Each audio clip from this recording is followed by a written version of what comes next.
ოცნება თვითმმართველობის არჩევნებს 2025 წლის 4 ოქტომბერს ჩაატარებს. პოლიტიკურ პარტიებს, რომლებიც დაინტერესებულები არიან თვითმმართველობის არჩევნებში მონაწილეობით, CSKO მოუწოდებს დროულად განახორციელონ აღნიშნული უფლების მოსაპოვებლად საჭირო პროცედურები. ოცნებამ პარტია გახარია საქართველოსთვის წევრებს სადეპუტატო უფლებამოსილება ვადამდე შეუწყვიტა. დღეს 4 საათზე გიორგი გახარია წულუკიანის კომისიაზე მეორედ გამოიკითხება. ოცნებამ პარლამენტის განათლებისა და მეცნიერების კომიტეტის ხელმძღვანელად მარიამ ლაშხი დაამტკიცა.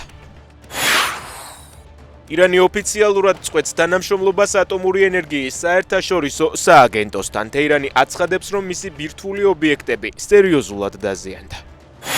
პაატა ბურჭულაძე უკვე 34 ჯერ დააჯარიმეს. მსოფლიო ბანი სოციალურ ქსელში წერს, რომ ამის შესახებ პოლიციაში მისულმა შემთხვევით გაიგო. რუსმა ოკუპანტებმა ხერსონში მდებარე საავადმყოფოზე იერიში მიიტანეს, დაშავდა 8 ადამიანი. უკრაინული მედიის ცნობით, საავადმყოფოს შენობა ნაწილობრივ დაზიანებულია.